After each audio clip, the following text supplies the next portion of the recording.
젊은 부자님들 안녕하세요. 모든 재테크를 거미줄처럼 연결하고 있는 재테크 슈퍼거미 법학자 훈우입니다. 오늘도 중요한 재테크 정보만 쉽게 설명해 드리겠습니다. 오늘 주식장도 쉽지 않았습니다. 아무래도 7월 달부터 델타 변종 바이러스가 확산세이고 중국 증시 리스크까지 더불어지면서 또 FOMC 회의를 오늘 이제 앞두고 있죠. 그러다 보니까 이런 수급도 들어오지 않고 변동성도 심한 소형주 같은 경우는 변동성도 심하고요. 대형주들은 거의 한 7개월째 거의 못 가고 있기 때문에 우리들이 많이 가지고 있는 아무래도 대형주들이 상승하지 못하는 그런 지루한 조정장인 건 확실하고요. 그러다 보니까 내가 가진 종목이 잘못했다기라기보다는 결국엔 글로벌 증시 자체가 고점이기 때문에 어느 정도 숨고르기를 하고 있다라고 생각하시면 될 것 같고요. 그래서 그런 것들이 어느 정도 해소되는 시점인 결국엔 순환매가 소형주까지도 지금 현재 신규 상장주까지도 돌고 있다 보니까 이런 섹터들이 다 도는 가을 정도 되면 어느 정도는 대형주들도 움직이지 않을까라고 개인적으로 생각을 하고 있습니다. 그래서 조금 더 힘내시고요. 그 기간 동안 같이 이렇게 공부를 하면 좋겠습니다. 매주 목요일은 제가 훈훈농장 가는 날이죠. 오늘 낮에도 이렇게 학교에서 제가 찍은 사진인데 너무 날씨가 좋더라고요. 그래서 수요일 저녁에 제가 저녁에 퇴근을 하고 바로 이렇게 대전으로 출발을 해서 보통 이제 11시쯤에 도착을 하거든요. 그러다 보니까 뭐 증권사 리포트라든지 이렇게 자료를 많이 분석하진 못하지만 그래도 시황 분석과 주도주, 뭐 단기 매매 종목을 간단하게 이렇게 설명드리고 있습니다. 이제 밥을 먹고 잠깐 1시간 정도 자고 이렇게 일어나서 방송을 하고 있습니다. 하여튼 오늘은 주식 투자에 실패하는 이유, 그 중에서 투자 포지션에 대해서도 간단하게 제 의견을 말씀드리려고 하고요. 제가 이제 주도주 섹터를 매일 찾고 있잖아요. 매일 찾는 그거의 중요성, 그런 것들에 대해서도 간단하게 좀 설명을 드리려고 합니다. 어떻게 비유를 드릴까 좀 고민을 해봤는데 제가 아무래도 주식 투자 경험보다는 부동산 경매, 부동산 투자 경험이 훨씬 더 길기 때문에 그런 부동산 경매 강사를 하다 보면 항상 이 두 가지를 질문하시는 분들이 있어요. 어떻게 보면은 우량주, 그다음에 단타 종목과도 비슷한 측면인데 일단 재개발, 재건축 뭐 이런 지분에 투자하시는 분들이 있죠. 뭐 경매든 그게 부동산 투자든. 근데 대부분 재개발, 재건축 같은 경우는 10년 이상 걸리는 경우가 많아요. 뭐 조합이 결성이 돼야 되고 결성돼도 뭐 나중에 어떤 이유로 인해서 깨지는 경우도 있고요. 하지만 큰 수익을 낼 수가 있죠. 그래서 주식 시장에서 보면은 어떻게 보면 우량주, 대형주, 성장주와도 같은 측면이라고 볼 수가 있을 것 같고요. 두 번째로 우리가 쉽게 접근할 수 있는 또 경매 시장에서도 가장 진입 장벽이 낮은 수익형 오피스텔 같은 경우는 수도권에선 사실 뭐 2, 3천만 원 정도면은 충분히 취득을 할 수가 있지만 어떻게 보면은 월세를 받는 수익형 오피스텔이잖아요. 뭐 월세가 뭐 한 5천만 원 정도 되는 오피스텔이라면 한 달에 한 30만 원 정도 받을 수 있는 수익형 부동산인데 거기에다가 시세 차익까지 얻으려고 하시더라고요. 그러니까 이렇게 되면 사실은 포지션이 저는 좀 애매하다고 생각을 하거든요. 분명히 내가 재개발, 재건축 10년을 보고 들어갔다면 지루하지만 기다려야죠. 그래야지 큰 수익을 3배, 4배 되는 수익을 얻을 수가 있는 거고 하지만 뭐 재개발, 재건축 그런 지분을 가지고 중간에 단기 매매를 할 수는 없겠죠. 지금 또 전매 제한이 많이 있으니까. 그리고 또 반대로 수익형 부동산에 월세가 지금 한 달에 30만 원씩 꼬박꼬박 들어오고 있어요. 근데 이거를 막 2배 남기는 내가 장사를 하겠다. 2배 팔아서 2배 이상 남기겠다. 이런 어떻게 보면 판단을 하게 되면 그때부터는 저는 조금 혼란이 온다고 생각을 하거든요. 근데 특히나 경매를 시작한 지 얼마 안 된 분들은 후자 이렇게 월세를 받으면서도 또 비싸게 팔 생각 그렇게 하시는 분들도 좀 있더라고요. 그래서 제가 항상 말씀드리는 조언은 포지션을 좀 명확히 했으면 좋겠다. 수익형 부동산은 뭐 말 그대로 월세 받는데 좀 더 치중을 하는 거고 그냥 안정적으로 내가 어떻게 보면 월급에 수익이 생기는 거에 만족을 해야지 그거를 또 비싼 값으로 팔거나 뭐 단기 매매를 하거나 이런 생각을 하는 거는 조금 어쨌든 물건 설정 자체가 좀 잘못된 것 같다고 말씀드리거든요. 그런 거를 마찬가지로 주식 투자에 적용을 해보면 두 가지 방식이 있겠죠. 성공하는 주식 투자에는 하나는 우량한 중대형주를 모아가는 방법. 대부분은 대형주겠죠. 시총 상위에 있는 뭐 삼성전자라든지 LG전자라든지 뭐 셀트리온이라든지 뭐 삼성 SDI라든지 뭐 다양한 주식들을 많이 보유하고 계실 텐데 그러다 보니까 이렇게 작년처럼 특이한 거의 10년 만에 처음 오는 특이한 장에서는 뭐 뭐를 가지고 있어도 내일이 더 높은 지점이었죠. 그러다 보니까 뭐 삼성전자도 그렇게 많이 올라갔고 그랬지만 사실은 그건 우리가 작년부터 주식을 시작한 사람들의 얘기고 사실 10년 이상 주식을 시작한 이렇게 운영을 해본 분들에 의하면은 결국에는 굉장히 작년이 폭등한 것뿐이지 10년의 동안의 그런 박스 피에 갇혀서 뭐 하다못해 현대차 그래프만 봐도 쉽게 알 수 있죠. 현대차나 뭐 HMM이라든지 이런 것들만 봐도 10년 이상 물린 거잖아요. 그다음 뭐 LG전자도 마찬가지고요. 뭐 두산중공업도 마찬가지고. 그러니까 그런 것들을 생각하지 않고 뭐 단기 최근에 한 달에 뭐 100% 오르고 HMM 뭐 1년 동안 13배 오르고 막 이런 것만 생각하다 보면은 좀 착각을 한다는 거죠. 그것과 지금 일반적인 주식 시장의 그런 어떻게 보면 일반적인 투자 방식을 그러다 보니까 내가 이제 중대형주를 가지고 있으면 사실은 오래 걸릴 수밖에 없거든요. 상승하는데 더디고 뭐 1년에 한 10%, 15%만 올라도 사실은 과거의 10년치 트렌드를 보면 많이 오른 거고요. 그게 아니라면 사실은 뭐 소형주, 소위 말하는 테마주, 뭐 개별주 이런 것들을 하는 게 맞죠. 그런 것들은 하루에도 20%, 30% 수익이 날 수도 있고 반대로 20%, 30% 마이너스가 될 수도 있으니까. 그래서 어쨌든 이 두 가지로 물론 극단화시킬 수는 없지만 일정 부분은 분명히 두 가지 특성이 좀 강하다고 생각을 하고 있거든요. 양극단에. 그러다 보니까 뭐 우량주, 중대형주를 모아 가신다면 사실은 차트도 그렇게 크게 볼 필요도 없어요. 그냥 내가 중요한 생각하고 있는 주식들을 뭐 매달 내가 월급이 들어올 때마다 몇 주씩 사는 방식. 특히 이제 미국 주식을 그렇게 하시는 분들이 많죠. 배당까지 나오고 하니까. 그렇게 하는 방법이 있고 그런 분들은 사실 매일매일 스트레스 받을 이유도 없고 굳이 차트를 볼 필요도 없어요. 한 일주일에 한 번 정도만 어느 정도 됐구나. 아니, 또는 이슈가 있었을 때는 뭐 이런 이슈가 있구나 정도 흐름 정도만 보시면 될 것 같고요. 반대로 강세 섹터 제가 이제 최근에 많이 하고 있는 방법이긴 한데 저도 기본적으로는 당연히 대형주 포트폴리오가 80%가 넘고요.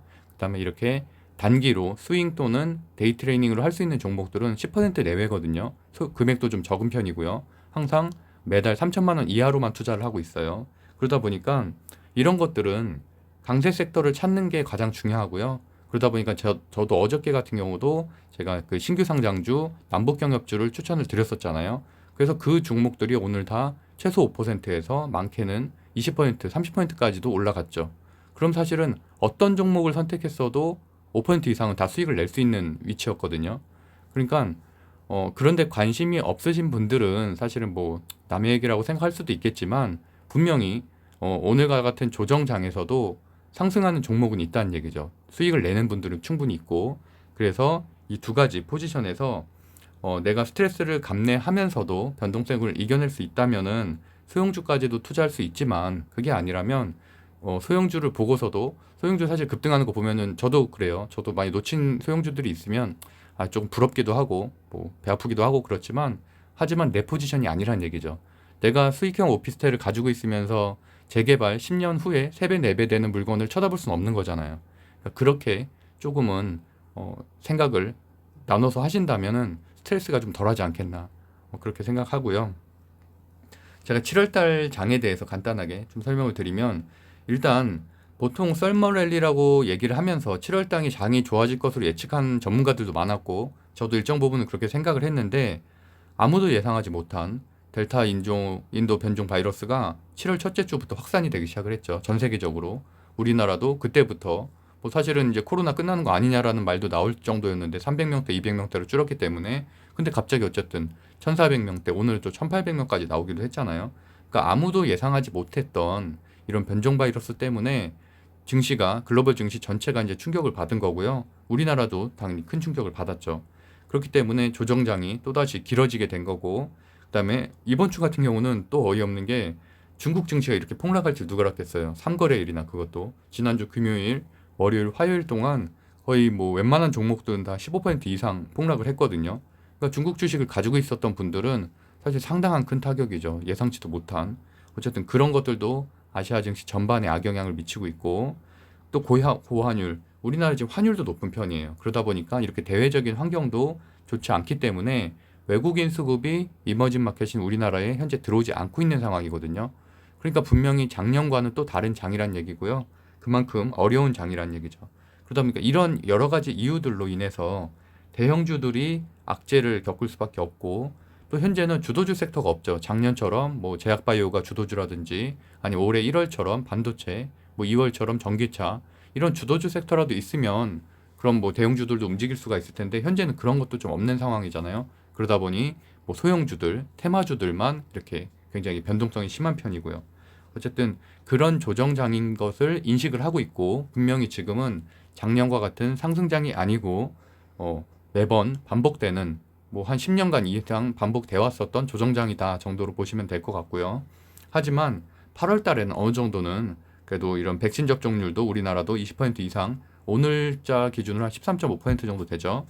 20% 이상 될 것이고, 사회적 거리두기도 아마도 그 정도 되면은 8월 한 중선 정도 되면은 지금 해제가 될 가능성이 높고, 그다음에 어쨌든 실적 시즌은 끝나게 되죠. 그렇게 되면 지금 실적 시즌이 거의 이제 끝나가니까, 그렇게 되면 아무래도 또 이제 3, 4분기 기대감에 따른 그런, 왜냐면 실적은 사실 실적 시즌에는 실적이 좋은 곳들만 가거든요. 근데 아무래도 그 실적 시즌이 끝나게 되면 또 기대감의 이제 증시가 전체적으로 순환매를 돌기도 해서 그런 부분도 있고, 또 좀 제가 기대하고 있는 것 중에 하나는 어쨌든 인플레이션 우려에 대해서 바이든 대통령이 최근에 미국 경기 부양책에 대한 의견을 다시 제시를 했었죠. 그래서 그것들이 의회에서 통과하게 된다면 당연히 그런 수급들이, 외국인 수급이 본격적으로 다시 들어오기 때문에 대형주 순환매가 다시 예전처럼, 뭐 작년과 같은 급등세는 당연히 아니겠지만 그래도 일정 부분은 현재처럼 못 가는 지루한 장은 아닌 곳에서 좀 벗어날 수 있지 않을까 예상을 하고 있습니다.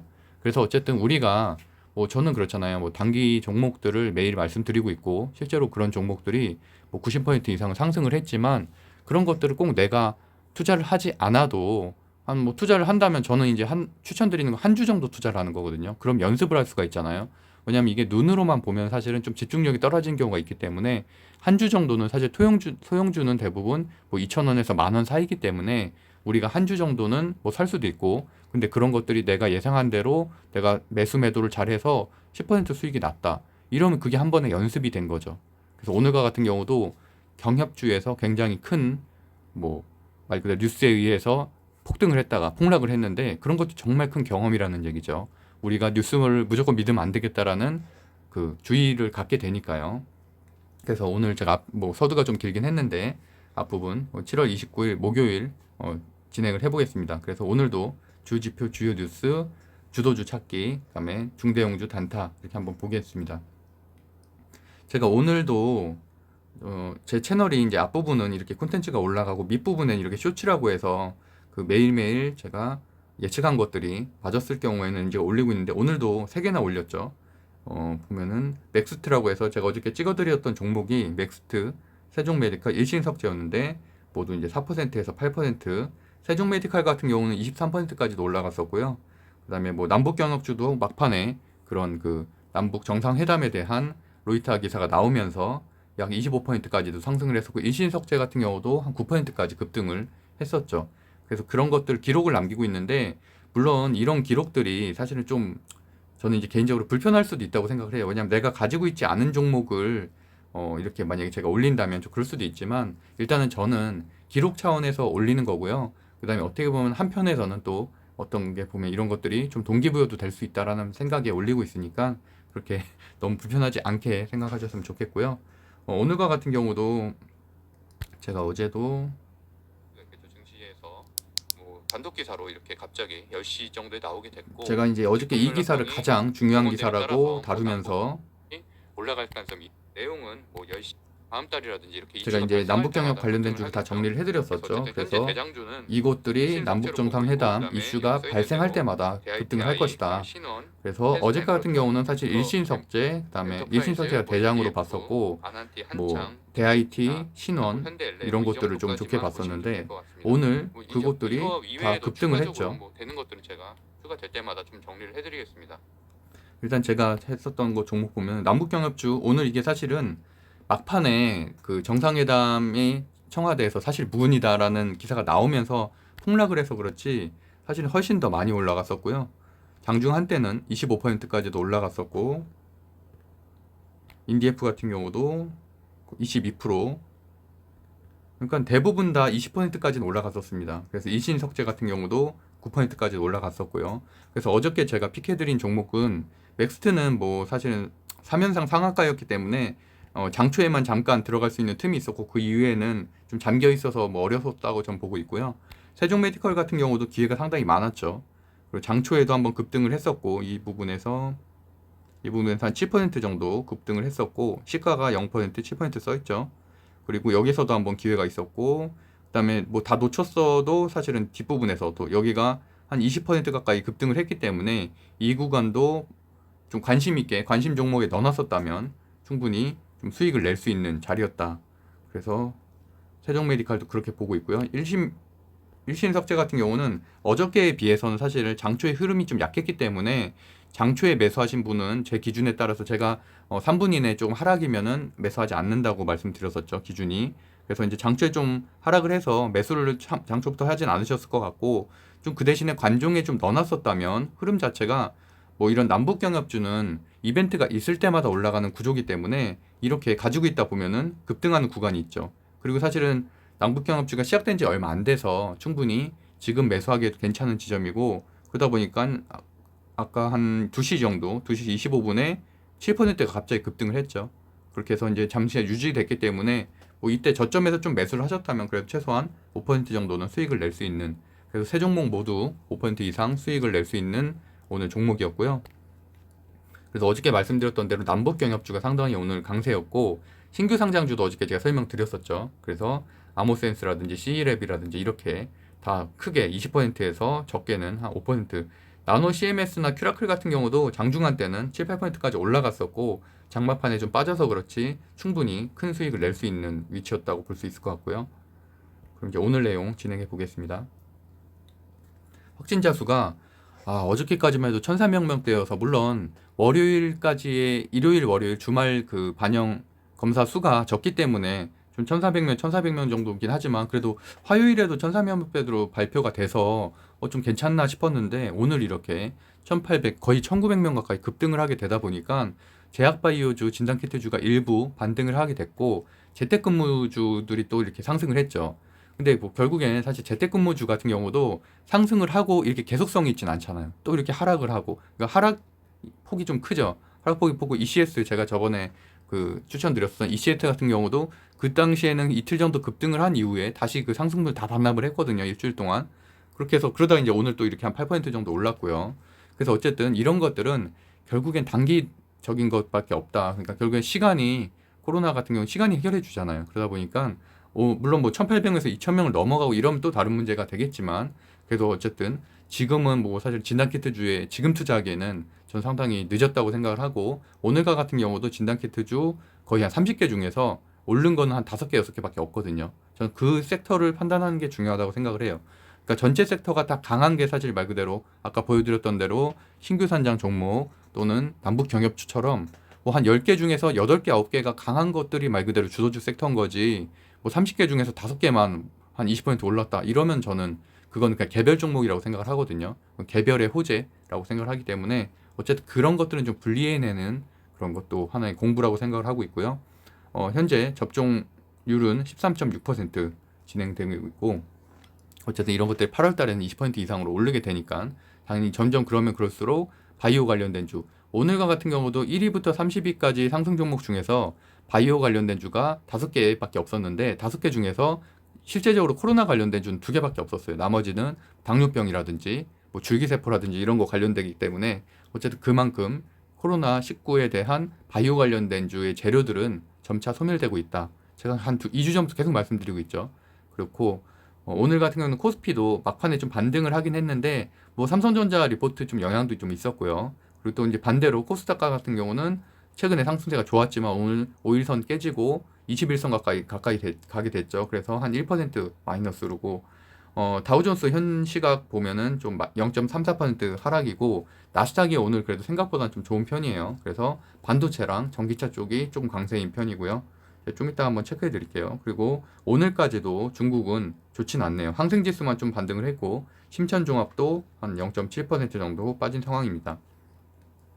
그래서 그 중국발 악재는 오늘 정도는 저는 해소가 좀 될 거라고 생각하는 이유 중에 하나가 지금 현 시간 해외 증시를 좀 보면은 다우존스 보합, 소비재도 보합, 원자재도 보합, 나스닥이 그나마 조금 구글 정도가 좀 오르고 있고요. 반도체 쪽이 그나마 좀 낫죠. 반도체가 지금 AMD가 7% 정도 상승을 하고 있기 때문에 좀 눈에 띄고, 전기차 쪽도 이항홀딩스, 중국 기업이잖아요. 이항홀딩스와 미오, 그런 중국 기업들이 지금 상승을 하고 있다는 얘기는 중국발 악재가 어느 정도는 좀 해소가 지금 되고 있다는 상황이죠. 그리고 이렇게 전기차 관련된 주들도 다 상승을 하고 있고요. 항공우주도 상승, 태양광, 이런 성장주들이 오늘은 좀 나스닥 쪽이 괜찮습니다. 로블록스도 메타버스 관련된 기업인 로블록스 유니티 모두 큰 폭으로 상승하고 있고요.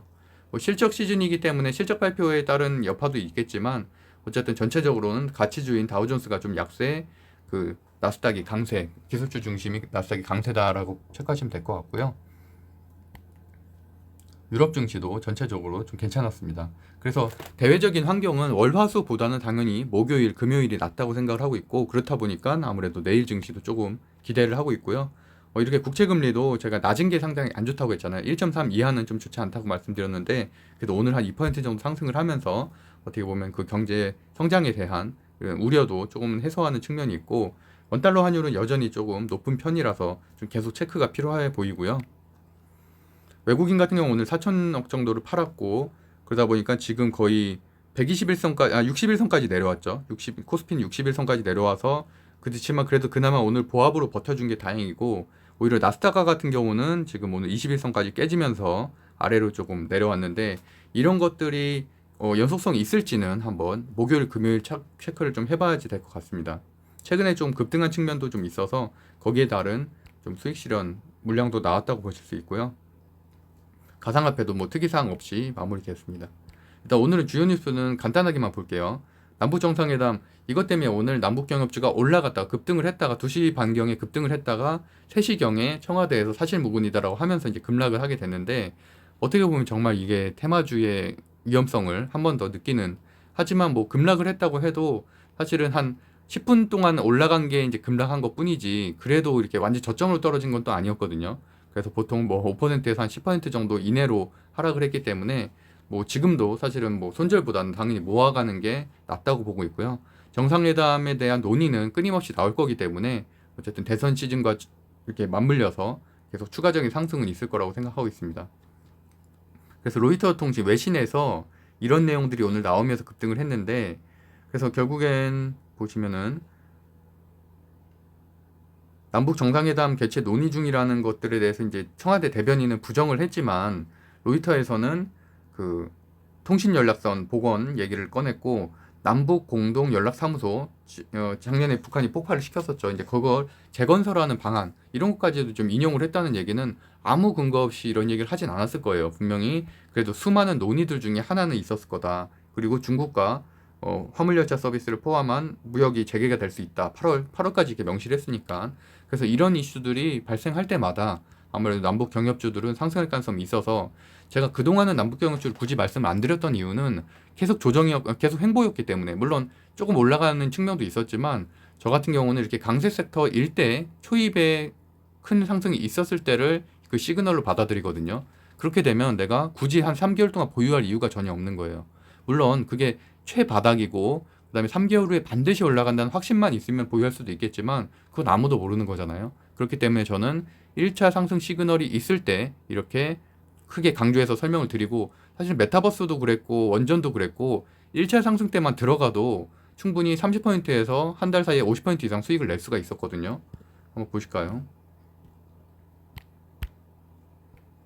원전 관련된 주, 지금이야 이렇게 하락을 하고 있지만 얼마나 좋았었어요. 원전 관련된 주가 6월 달부터 거의 한 100%, 150% 이상 상승을 했었죠. 이렇게 좋았었고, 대장주들만 볼게요. 뭐 코로나 진단키트주 이렇게 보세요. 상한가를 4번, 그러니까 한 7월 달 초에 이렇게 상승세가 좋았었고요. 메타버스도 자이언트 스텝 6월 중순부터 7월까지 130% 이상 상승을 했죠. 지금은 뭐 좀 꺾이고 있지만, 어쨌든 이렇게 주도주 섹터를 파악하는 게 참 중요하다고 생각을 해요.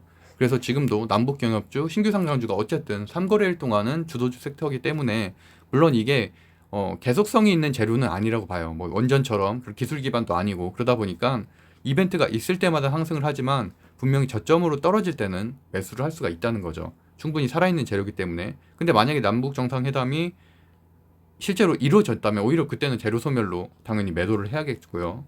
그래서 어쨌든 그런 기대감으로 이슈가 있을 때마다 상승할 수 있다라는 거고, 오늘 삼성전자가 장초에는 좋지 않았는데 막판에 들어올린 이유가 이것 때문이거든요.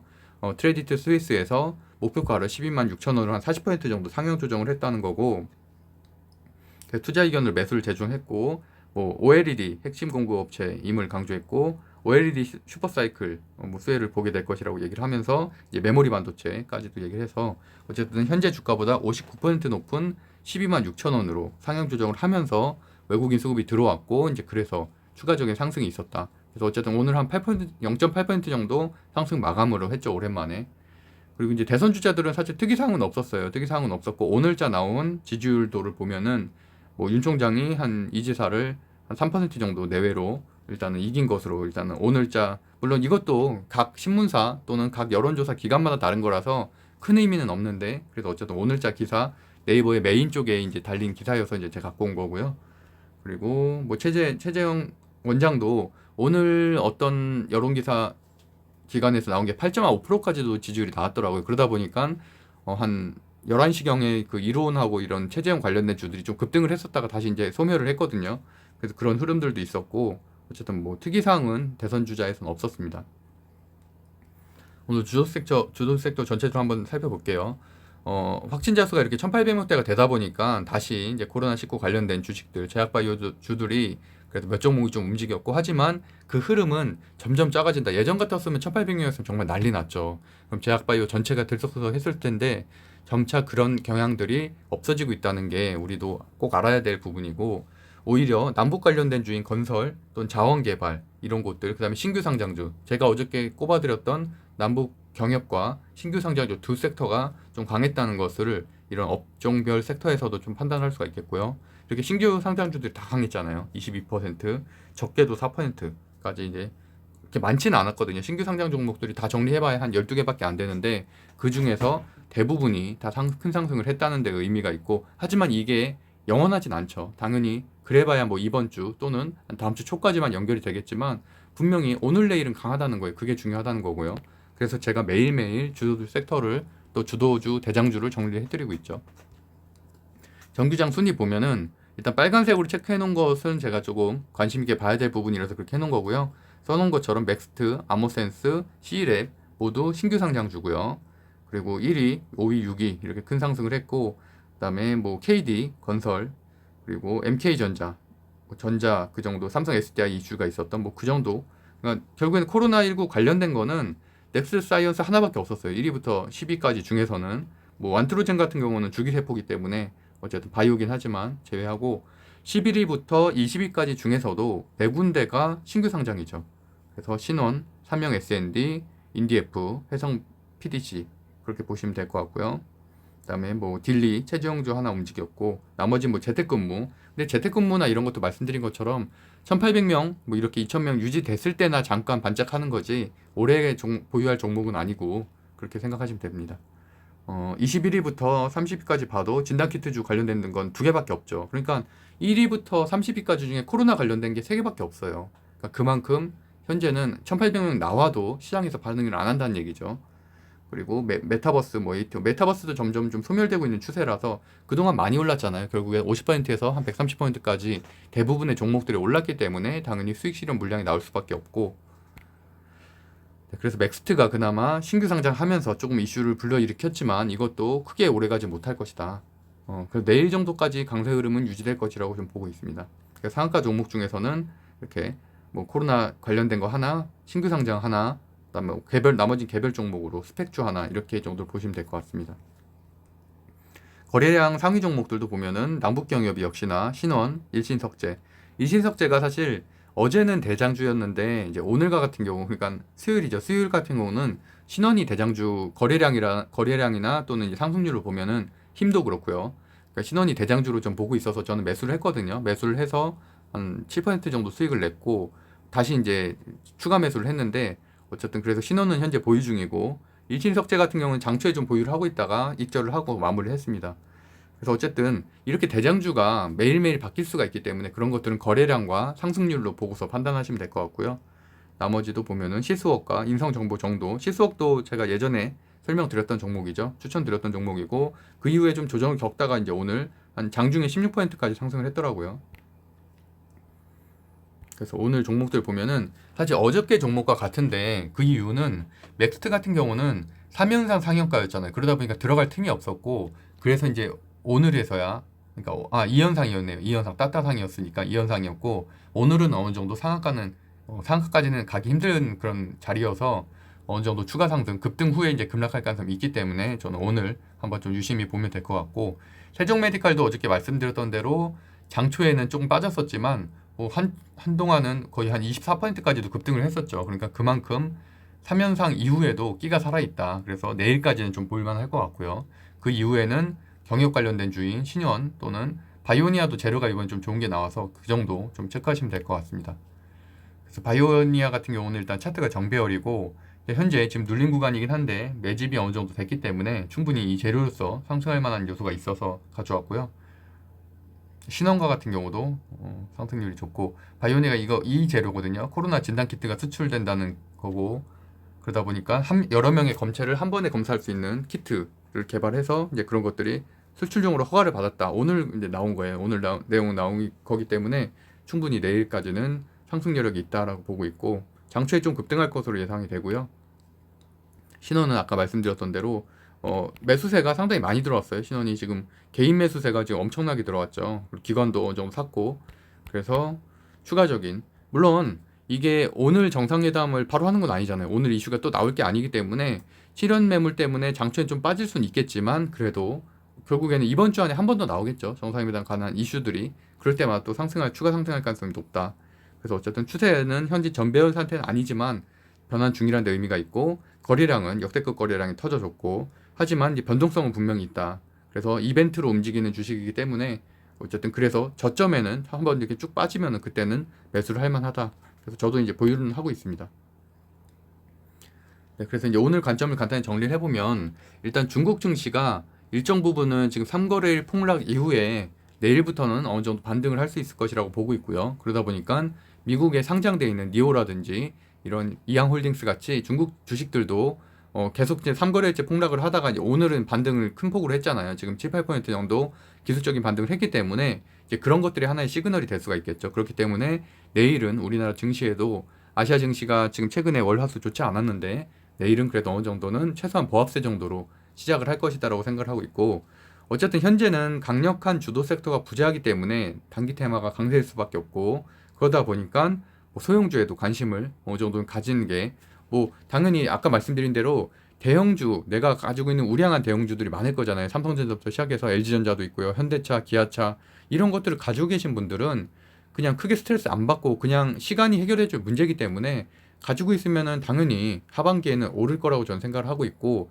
근데 이런 조정장 속에서도 그래도 나는 추가적인 좀 수익을 내고 싶다. 뭐 내가 스트레스도 별로 안 받는 성격이고 리스크를 감당할 수 있다고 생각하시는 분들은 이렇게 뭐 단기 매매 종목이라든지 강세 테마 종목이라든지 이런 것들도 좀 관심을 가지면 저 같은 경우도 그렇잖아요. 지금 대형주 포트폴리오가 훨씬 더 크지만 그런 것들이 하나도 안 움직이고 있으니까 뭐 제가 가지고 있는 하이브라든지 뭐 LG전자라든지 이런 것도 다 되게 지지부진하잖아요. 셀트리온도 마찬가지고.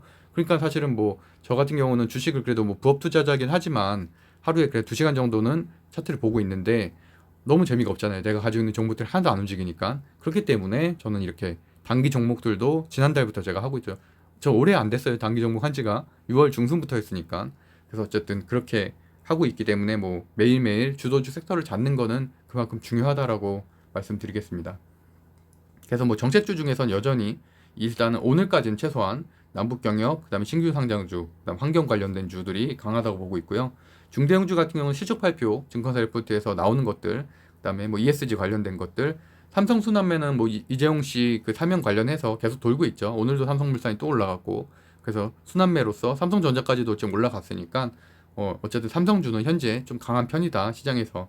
어쨌든 시장 지수보단 강하다라고 해석할 수 있을 것 같습니다. 네, 제가 운영하고 있는 네이버 카페 젊은 부자들에서 8월 재테크 스터디 모집을 하고 있습니다. 관심 있는 분들은 네이버에서 젊은 부자들을 치시면 상단에 나오니까 그 카페로 들어오셔서 관련된 내용 보시면 될 것 같습니다. 네, 구독과 좋아요는 사랑입니다. 제가 오늘처럼 이렇게 매주 목요일은 운전도 오래 하고 좀 피곤한 상태였다 보니까 지금 약간 목도 잠기고 그런데 그래도 어쨌든 매일매일 이렇게 주도주 섹터를 알려드리고, 물론 그런 것들을 매수하는 분들도 있고 그냥 공부 차원에서 바라보는 분들도 있겠지만 흐름을 파악하는 건 정말 중요하다고 생각을 하고 있거든요. 그렇기 때문에 제가 매일매일 해외 증시 얘기도 하는 거고, 뭐 하다못해 뭐 국채금리서부터 시작해서 이런 것들은 정말 말씀드렸던 대로 농부가 나갈 때 날씨라고 저는 생각을 하고 있거든요. 말 그대로 글로벌 증시가 좋지 않은데 내가 아무리 좋은 종목을 가지고 있는데 절대 안 오르지 않거든요. 그러니까 그런 것들. 그리고 반대로 내가 너무 좋은 종목을 가지고 있다고 생각을 했는데 글로벌 증시가 안 좋고 중국 증시가 폭락을 하니까 그런 종목들이 3% 4%씩 빠질 수 있어요. 그건 내 잘못이 아니거든요. 시장의 문제고, 그 대신에 알고는 있어야죠. 원인을 알고 있어야 거기에 대한 대응을 할 수가 있기 때문에, 그래서 그렇게 제가 설명을 드리고 있습니다. 네, 오늘도 방송을 생각보다 좀 길게 했네요. 하여튼 오늘도 행복한 하루 되시고요. 하여튼 뭐 8월 정도 되면은 어느 정도는 대형주들도 움직일 것이라고 생각을 하고 있어서 하여튼 좀 잘 참고 견디시면 좋겠습니다. 감사합니다.